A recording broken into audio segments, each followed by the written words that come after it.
بسم الآب والابن والروح القدس الإله الواحد آمين. أنا لما بقع في خطية الإدانة الحقيقة بقع في خطايا كتيرة قوي وأنا مش واخد بالي.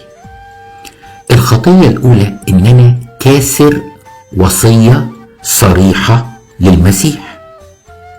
يعني إيه؟ يعني أنا عندي وصية بتقول لا تدينوا كي لا تدانوا. من أنت أيها الإنسان حتى تدين عبد غيرك؟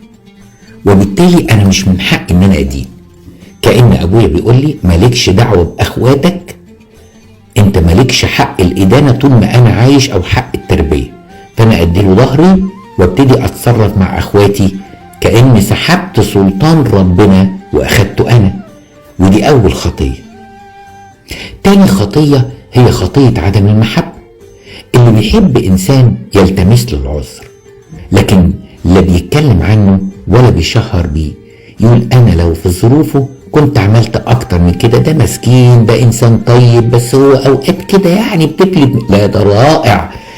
لكن أنا بسبب عدم محبتي بشيل لأخواتي وحوش ليهم في صندوق أسود اسمه قلبي القاسي أخطائهم اللي بدينهم عليها. ممكن كمان الإدانة دي يكون سببها سبب جوايا، بيكشف خطية جوايا اسمها خطية الغيرة. عشان أنا بغير من حد معايا مثلا في الخدمة أو في الشغل أو في أي حاجة، عشان أنا بغير منه فالحقيقة مش عارف أنافسه قوي. فيبقى الحل الوحيد إن أنا أعمل إيه؟